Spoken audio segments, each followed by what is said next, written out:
মদিনার বাজার দিয়ে নবীজি যাচ্ছেন, নবীজির একটা ওট পছন্দ হয়েছে। তো নবী ওটের মালিকের কাছে গিয়ে জিজ্ঞেস করলেন, ভাইয়া এই ওটটার দাম কত?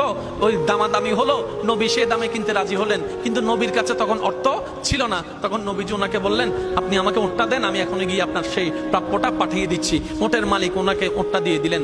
আশেপাশে যারা ওটের মালিক ছিল সবাই জিজ্ঞেস করতেছে, এই পাগলা, তুমি কি যাকে ওট দিয়েছো তাকে চিনো? বলে যে না। নাম জানো? বলে যে না। পরিচয় জানো? বলে যে না। ঠিকানা জানো? না। তো তুমি যে ওটটা দিয়ে দিলা, উনি যদি ওটার টাকাটা না ফাটায় তখন তো তুমি লসের মধ্যে চলে যাবা। সে ওটের মালিক বলে, এত সুন্দর নুরানি চেহারাওয়ালা কখনো বাটপার হতে পারে না, কখনো চিটার হতে পারে না, কখনো মৃত্যুক হতে পারে না।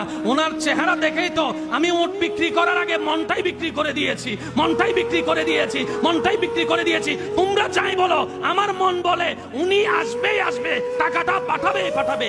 এই কথা বলতে না বলতে কিছুক্ষণ পরে নবীজির একজন সাহাবা এসে বলছেন, একটু আগে একজন ওট নিয়ে গিয়েছেন কাছ থেকে, ওটের মালিকটাকে একটু দেখতে চাই। উনি বলে যে আমার থেকে। তো উনি বললেন, আমাদের নবী আপনার থেকে ওটটা নিয়ে গিয়েছেন, ধরেন ওটের টাকাটাও দিয়েছেন, আপনাদের খাবার জন্য কিছু খেজুরও হাদিয়া পাঠিয়েছেন, খেজুরও হাদিয়া পাঠিয়েছেন। ওই ওটের মালিক বলে, ভাইয়া টাকাটাও রাখেন, খেজুরটাও রাখেন, আগে আমাকে ওনার কাছে নিয়ে যান। আমি ওট বিক্রি করি নাই, আমার দিলটাই বিক্রি করে দিয়েছি। ওনার চেহারা মোবারক দেখে আমার মনটাই পাল্টাই গিয়েছে, আমি কালিমা পড়ে মুসলমান হয়ে যেতে রাজি আছি। সুবহানাল্লাহ।